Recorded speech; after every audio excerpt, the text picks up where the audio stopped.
चलिए मंगलाचरण करते हैं। तिहुवण तिलयं देवं वंदिता तिहुवणिंद परिपूज्यं वोच्छम अणुपेहाओ भवीय जनानंद जननीयो। बोलिए श्री 1008 चंद्रप्र भगवान की जय। आचार्य श्री कुमार स्वामी की जय। आचार्य गुरुवर विद्यासागर समय सागर जी महाराज की जय। मुनि पुंगव श्री 108 सुधा सागर जी महाराज की जय। हम सभी बड़े ही सौभाग्यशाली हैं जो हमें आचार्य कुमार स्वामी के द्वारा रचित महान ग्रंथ कत्तिकेयानुपेक्षा कार्तिकेय अनुप्रेक्षा ग्रंथ के अध्ययन का अवसर मिल रहा है। 12 भावनाएं हैं। आज हम 2 गाथाओं का अध्ययन करेंगे, क्रमशः गाथा क्रमांक 24 और 25। दोनों गाथाएं बहुत सरल हैं। अनित्य भावना पूर्ण हो चुकी है और अशरण भावना प्रारंभ हुई थी। कल पहली गाथा अशरण भावना की प्राप्त हुई। आज 2 गाथाएं और हमारे सामने हैं। बड़ी सरल हैं लेकिन बहुत मनन और चिंतन के योग्य भी हैं। चलिए प्रारंभ करते हैं। गाथा क्रमांक 24। उच्चारण। सीहस्स सीहस्स आधा सा पूरा सा। सीहस्स कमे कमे पडिदम पडिदम सारंगम सारंगम जह जह ण ण रखदे आधा क ख रखदे रखदे को वि तह तह मिच्चुणा आधा च पूरा च मिच्चुणा मिच्चुणा य गहिदम गहिदम जीवम जीवम पि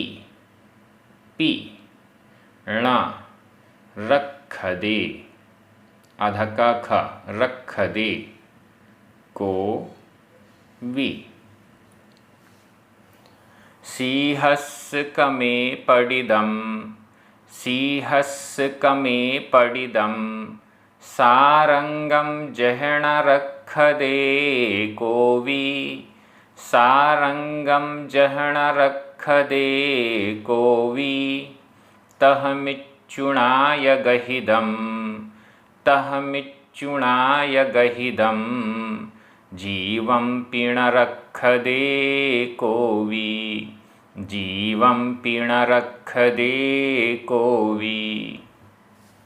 बहुत अच्छी गाथा। जह ण रखदे को वि ण रखदे को वि ऊपर वाली लाइन में भी लिखा हुआ है ण रखदे को वि। नीचे वाली लाइन में भी लिखा हुआ है ण रखदे को वि। ण नहीं, रखदे रक्षा करता है, को वि कोई भी, को वि ण रखदे कोई भी रक्षा नहीं करता है। अशरण भावना कोई भी शरण देने वाला नहीं है, कोई भी बचाने वाला नहीं है। यही चिंतन मनन अशरण भावना है। ण रखदे को वि कोई भी चाहे कोई भी हो, कोई भी न नहीं रखदे नहीं बचाता है, रक्षा नहीं करता है। सीहस्स सिंह सिंह के, सीहस्स सिंह के कमे, क्रम में, क्रम का अर्थ होता है चरण, पैर। सिंह के क्रम में, सिंह के पैर में। पडिदम, पड़े हुए को, पडिदम पड़े हुए को, ये भूतकालिक कृदंत का प्रयोग है। पडिदम पड़े हुए को। भूतकालिक कृदंत में 4 प्रत्ययों का मुख्य रूप से प्रयोग होता है, अ, य, त और द। यहाँ द प्रत्यय का प्रयोग है। पडिदम पड़े हुए, कमे क्रम में, पैर में, पडिदम पड़े हुए को। किसके क्रम में पड़े हुए को? सिंहस्य, सिंह के, शेर के पैर में पड़े हुए। किसको? सारंगम, सारंग को। सारंग का मतलब होता है हिरण।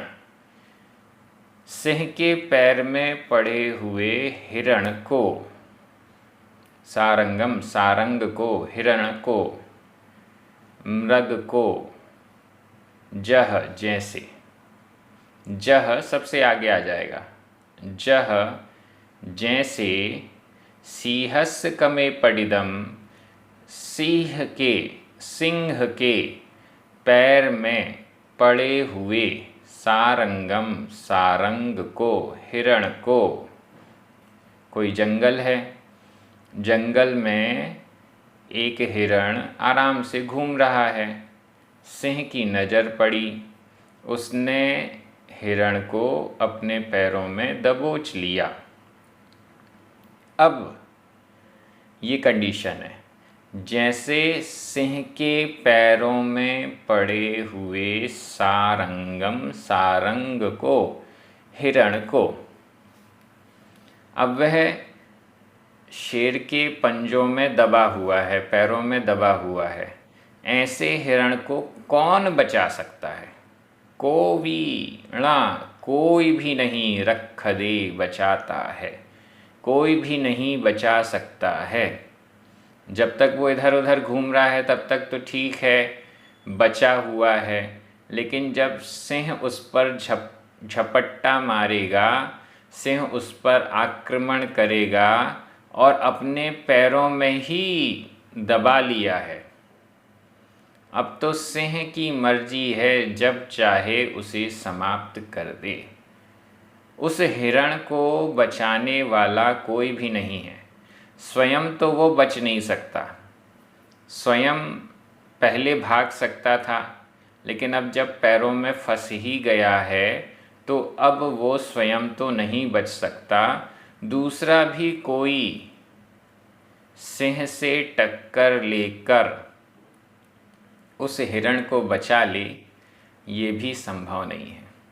जह जैसे, सिंहस्य सिंह के, कमे क्रम में, पडिदम पड़े हुए, सारंगम सारंग को, हिरण को, ण रख दे कोवी, कोवी ण रख दे, कोई भी नहीं बचाता है, कोई भी नहीं बचा सकता है। तह, नीचे वाली लाइन, तह उसी प्रकार,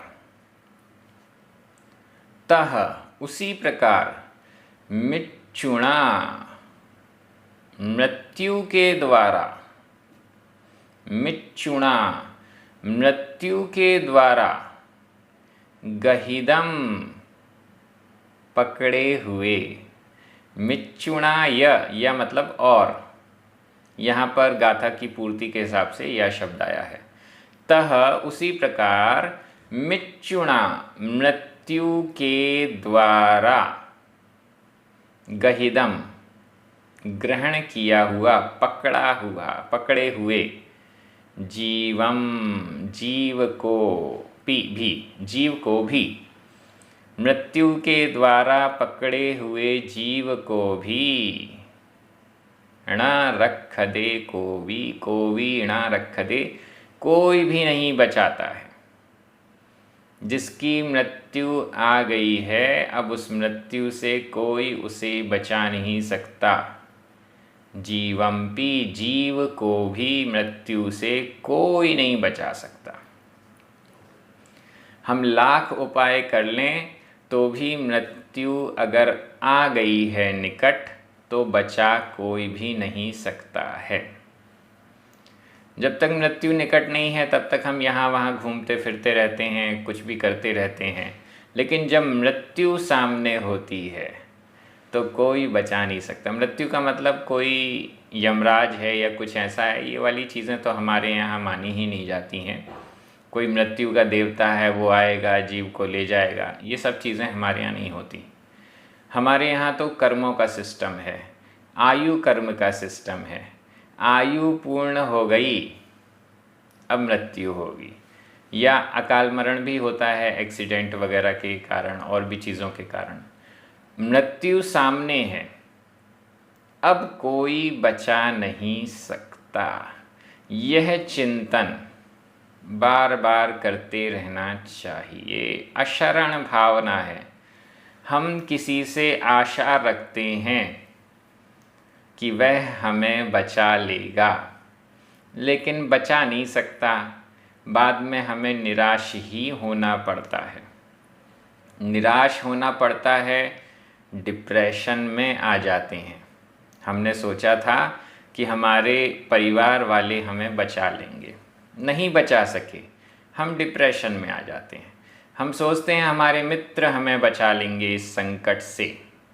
मृत्यु है, संकट हैं, दुख हैं, कष्ट हैं, बहुत सारी चीज़ें, इससे हमें बचा लेंगे। वो नहीं बचा पाते, हम निराश हो जाते हैं।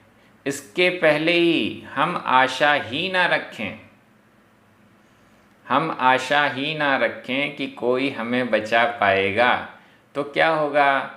निराश होने की ज़रूरत ही नहीं है। ये तो संसार है, मृत्यु आएगी, कोई भी नहीं बचा पाएगा। संकट आएगा, कोई भी हमें उस संकट से बाहर नहीं निकाल पाएगा। परिस्थितियां खराब होंगी, कोई भी हमारी परिस्थितियों को बदल नहीं पाएगा। ऐसा चिंतन यदि हम करते हैं तो फिर यही है कि दूसरे हमें सहारा दें, इसकी हमें अपेक्षा नहीं है। दूसरे हमारे लिए कुछ सहायता करें, ये ज़रूरी नहीं है। हमें जो करना है खुद ही करना है। मृत्यु से बचने का प्रयास दूसरों के हवाले नहीं किया जा सकता, हमें स्वयं ही करना है। तो ये चीज़ें, पहला काम तो मृत्यु के भय से हमें दूर करती हैं।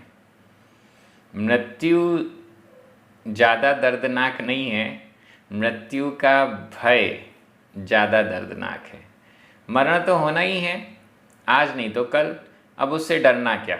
लेकिन यदि हम मृत्यु से डरते रहेंगे तो जब तक मृत्यु नहीं हो रही है तब तक भी हमारा जीवन ढंग से चल नहीं पाएगा, डर ही डर में बीतता रहेगा। नॉर्मल व्यक्ति, हाँ ठीक है मरण हो जाएगा, लेकिन अगर मरण का भय बना रहा तो मरने से पहले ही वो मरण हो गया, ऐसा समझिएगा। तो यहाँ पर अशरण भावना एकदम स्पष्ट कह रही है कि कोई शरण नहीं, कोई बचाने वाला नहीं। तो व्यर्थ में हमें किसी से भी शरण की आशा नहीं रखनी चाहिए, सहयोग की आशा नहीं रखनी चाहिए, और फिर निराश होने की ज़रूरत नहीं है। जो है जैसा है ठीक है, ऐसा हमें विचार रखना चाहिए। ये अशरण भावना है।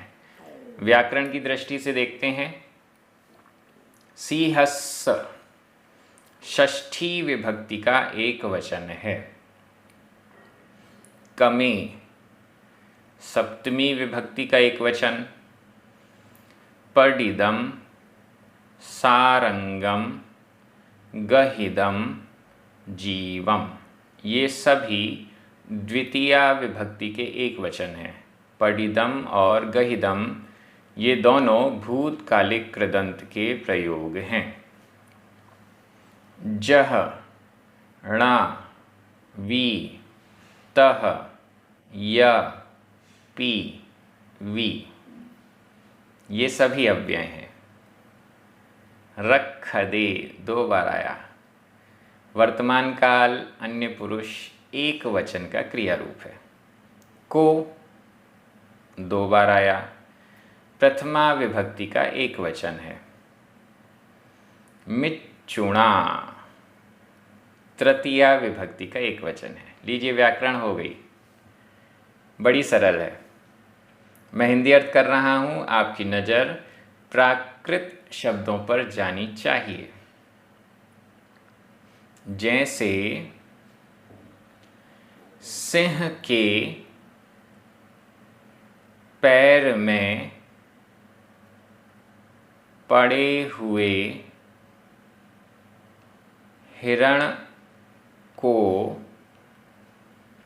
कोई भी नहीं बचाता है, उसी प्रकार मृत्यु के द्वारा पकड़े हुए जीव को भी कोई भी नहीं बचाता है।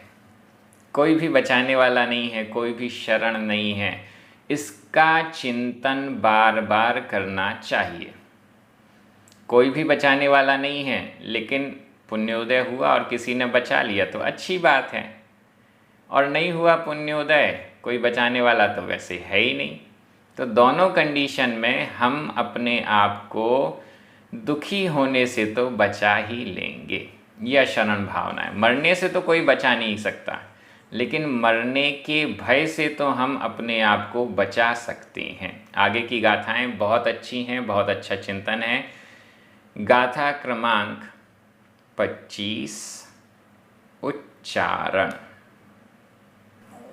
जय जय देवो देवो वि वि य य रखदि आधा का ख रखदि रखदि मंतो मंतो तंतो तंतो य य खेत्तपालो आधता पुरता खेत्तपालो खेत्तपालो य य खेत्तपालोय मियमाणं मियमाणं पि पि मनुस्सं आधा सा पूरा सा मनुस्सं मनुस्सं तो मणुया मणुया अक्षया आधा का ख अक्षया होन्ति होन्ति जय देवो वियरखदि जय देवो वियरखदि मंतो तंतो यखित्तपालोय मंतो तंतो यखित्तपालोय मियमाणं पिमणुस्सं मियमाणं पिमणुस्सं तो मणुया अक्षया होन्ति तो मणुया अक्षया होन्ति। लीजिए, जय यदि जय यदि और नीचे लिखा है तो। यदि ऐसा है तो कंडीशन, यदि ऐसा माना जाए, यदि ऐसा हो जाए तो क्या होगा? तो ऐसा होगा। जय यदि अशरण भावना का चिंतन चल रहा है, हम सोच रहे हैं ये तो बचा लेगा, ऐसा करेंगे तो बच जाएंगे, ऐसा करेंगे तो बच जाएंगे। जय यदि देवो देव वि भी य और यदि देवो देव वि भी रक्षदी, रक्षा करता है। यदि देव भी रक्षा करता है, हम किसी देव को प्रसन्न कर लें, देव को सिद्ध कर लें, वो देव हमारी रक्षा करेगा, हमारा बॉडीगार्ड बन जाएगा, हमें कोई नहीं मार पाएगा। देव भी रक्षदी, रक्षा करता है। जय, यदि देव भी रक्षा करता है, और कौन रक्षा करता है? मंतो, मंत्र, कोई मंत्र हम सिद्ध कर लें। बहुत सारे ऐसे मंत्र चलते हैं जो कहा जाता है कि ये मंत्र मृत्यु को भी जीत सकता है। मंतो, कोई मंत्र हो ऐसा जिसको हम सिद्ध कर लें और मंत्र हमारी रक्षा करता है। जय शब्द पहले लगा हुआ है। जय यदि देवो भी रक्षदी, देव भी रक्षा करता है। जय यदि मंतो, मंत्र भी रक्षा करता है। तंतो, और तंतो, तंत्र, तंत्र है कोई, वह तंत्र हमारी रक्षा करता है। कोई देव रक्षा करता है, या मंत्र रक्षा करता है, या तंत्र रक्षा करता है। मंत्र और तंत्र, मंत्र अलग होता है, तंत्र अलग होता है। अक्षरों से मिलकर जो बना है, जिसमें बहुत शक्ति होती है, उसे मंत्र कहते हैं। जैसे णमोकार मंत्र, और भी अनेक मंत्र हैं। तंत्र, तंत्र अलग होता है। मंत्र केवल शब्द अक्षर को मिलाकर बना, लेकिन तंत्र एक क्रिया होती है, ऐसी कोई क्रिया जिसके कारण चीज़ें प्रभावित होती हैं, उसे कहते हैं तंत्र। तंत्र विद्या अलग है, मंत्र विद्या अलग है। लेकिन आजकल इन दोनों से दूर रहना चाहिए, क्योंकि हमें सही ज्ञान नहीं है, तो उसका साइड इफ़ेक्ट भी हो सकता है। मंतो मंत्र, तंतो तंत्र, या और खेतपालो, या और खेतपालो, खेतपालो, क्षेत्रपाल, कोई क्षेत्रपाल। कोई देव रक्षा करता है, कोई मंत्र रक्षा करता है, कोई तंत्र रक्षा करता है, और यदि कोई खेतपालो, क्षेत्रपाल रक्षा करता है। गाथाएं कितनी सरल हैं, सीधे सीधे शब्द हैं, अर्थ भी सीधा सीधा है। जो लोग ये सोचते हैं कि प्राकृत कठिन है, उन्हें कार्तिकेयानुप्रेक्षा पढ़ना चाहिए, इन वीडियोस को देखना चाहिए, फिर वो अपने आप कहेंगे कि इससे सरल तो कुछ हो ही नहीं सकता। देखिए सीधे सीधे शब्द हैं। जय यदि देवो, देव भी रक्षदी, रक्षा करता है। यदि देव भी रक्षा करता है, मंत्र भी रक्षा करता है, तंत्र भी रक्षा करता है, क्षेत्रपालो, क्षेत्रपाल भी यदि रक्षा करता है। क्षेत्रपाल किसी क्षेत्र को पालन करने वाला, क्षेत्र की रक्षा करने वाला। अक्सर मंदिरों में, पुराने मंदिरों में ऐसे क्षेत्रपाल विराजित किए जाते हैं, और ये मान्यता होती है कि ये क्षेत्रपाल हमारे इस मंदिर की रक्षा करता है। जय यदि सबसे पहले लगा हुआ है।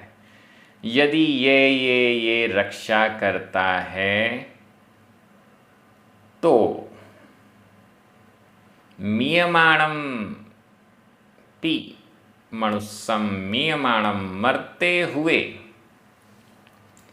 मीयमाणम मरते हुए, माण प्रत्यय लगा है, वर्तमान कृदंत का प्रयोग है। माणम, मीयमाणम मरते हुए, को पी भी, मनुष्यम मनुष्य को। जय यदि मीयमाणम पी मनुष्यम, मरते हुए भी मनुष्य को, देवो रक्षदी, देव रक्षा करता है, मंतो मंत्र रक्षा करता है, तंत्र रक्षा करता है, या कोई क्षेत्रपाल रक्षा करता है, तो मरते हुए मनुष्य को यदि कोई देव बचाता है, बचा सकता है, यदि कोई मंत्र तंत्र या क्षेत्रपाल मरते हुए मनुष्य को बचा सकता है, मीयमाणमपि मनुष्यम, मरते हुए भी मनुष्य को जय यदि देवो देव रक्षदी, रक्षा करता है, रक्षा कर सकता है। तो अब मिला शब्द तो क्या होगा? मणुया, तो मणुया मनुष्य, अक्षया अक्षय, न क्षय होने वाले, नष्ट नहीं होने वाले, मरने नहीं वाले, हमेशा जीवित रहने वाले। अक्षया अक्षय, होन्ति होते हैं, हो जाते हैं।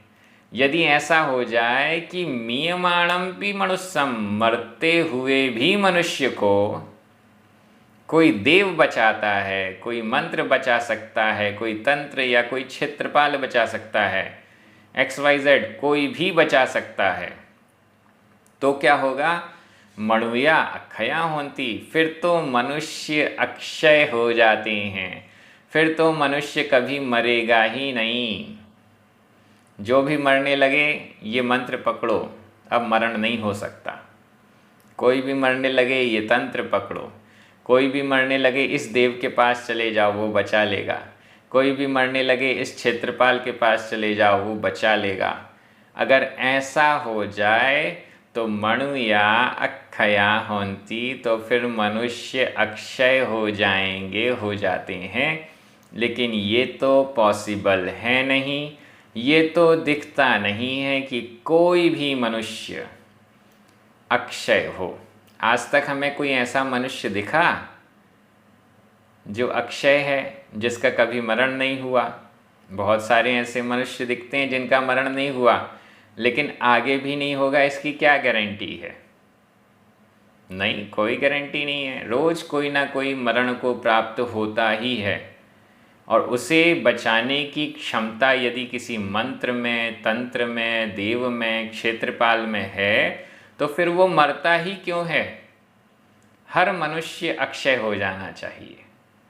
हर मनुष्य, चलिए हर मनुष्य ना भी हो तो जिसके पास देव है, मंत्र तंत्र आदि है, वो तो अक्षय होने चाहिए। लेकिन ऐसा कोई भी मनुष्य हमें दिखाई देता नहीं है, क्योंकि कोई भी मृत्यु से बचा ही नहीं सकता। ये हमारे मस्तिष्क में, दिमाग में सेट हो जाना चाहिए कि मरने से तो कोई नहीं बचा सकता। बाकी चीज़ों से भले बचा ले, बाकी चीज़ों में भले कोई सहायता कर दे, लेकिन मरने से तो कोई बचा नहीं सकता। बहुत अच्छी गाथा। व्याकरण की दृष्टि से देखते हैं। जय, वी, य 3 बार है, पी, तो, ये सभी अव्यय हैं। अव्यय वो होते हैं जिसमें विभक्ति का प्रयोग नहीं होता। बिना विभक्ति के प्रयोग के ही इनका अर्थ पूर्ण ही रहता है। देवो, मंतो, तंतो, क्षेत्रपालो, ये सभी प्रथमा विभक्ति के एक वचन हैं। रक्षदी, वर्तमान काल, अन्य पुरुष, एक वचन का क्रिया रूप है।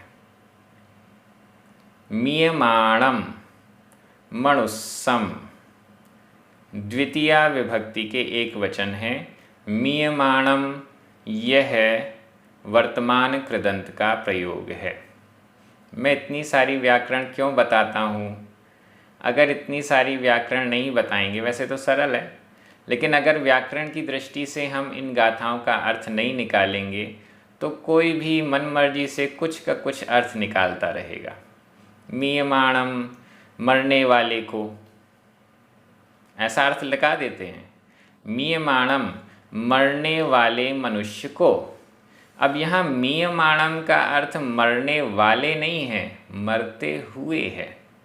मरने वाले और मरते हुए में बहुत अंतर है। कोई बच्चा है, वो भी भविष्य में मरने वाला है, उसका स्वभाव भी मरणशील है, उसको भी मरने वाला कह सकते हैं, लेकिन वो इतना परफेक्ट नहीं है। मरते हुए, अब बस मरण एकदम निकट है, एक्सीडेंट हो चुका है, कौन देव बचा पाएगा, कौन सा मंत्र बचा पाएगा? ये परफेक्ट अर्थ तभी हम निकाल पाएंगे जब हम व्याकरण की दृष्टि से देखेंगे। बिना व्याकरण की दृष्टि से मन मर्जी से अर्थ लगाएंगे तो हमें उन आचार्यों का सही अर्थ भी समझ में नहीं आएगा। इसलिए व्याकरण जरूरी है। मीयमाणम यह वर्तमान कृदंत का प्रयोग है। मणुया, अक्षया, ये दोनों ही प्रथमा विभक्ति के बहुवचन हैं। होन्ति वर्तमान काल अन्य पुरुष बहुवचन का क्रिया रूप है। मैं हिंदी अर्थ कर रहा हूँ, आपकी नज़र प्राकृत शब्दों पर जानी चाहिए। मरते हुए भी मनुष्य को यदि देव मंत्र तंत्र और क्षेत्रपाल भी बचाता है, अलग अलग जगह बचाता है बोल सकते हैं, बचाते हैं, तो मनुष्य अक्षय होते हैं। लेकिन ये चीज़ें संभव नहीं हैं, इसलिए मरने से बचाने वाला कोई नहीं है। इसका बार बार ध्यान रखना चाहिए, बार बार चिंतन करना चाहिए। हम सभी इन 12 भावनाओं को प्राकृत भाषा के ग्रंथ के अनुसार बड़ी आसानी से समझ रहे हैं, बार बार चिंतन और मनन कर रहे हैं। निश्चित रूप से हमारे अंदर का भय, हमारे अंदर का कष्ट, हमारे अंदर का दुख इन गाथाओं के अध्ययन से दूर हो पाएगा। आप सभी बहुत अच्छे से अध्ययन कर रहे हैं। ये क्रम इसी प्रकार से जारी रहेगा। अपने मित्रों को, रिश्तेदारों को, सबको ये ग्रंथ स्वाध्याय के लिए प्रेरित कीजिए। एक एक गाथा उनके पास भेजिए और कहिए कि ये आपके काम की है, इसको जरूर पढ़ें। जिनवाणी स्तुति करें, 9 बार णमुकार मंत्र पढ़ें। सभी को जय जिनेंद्र।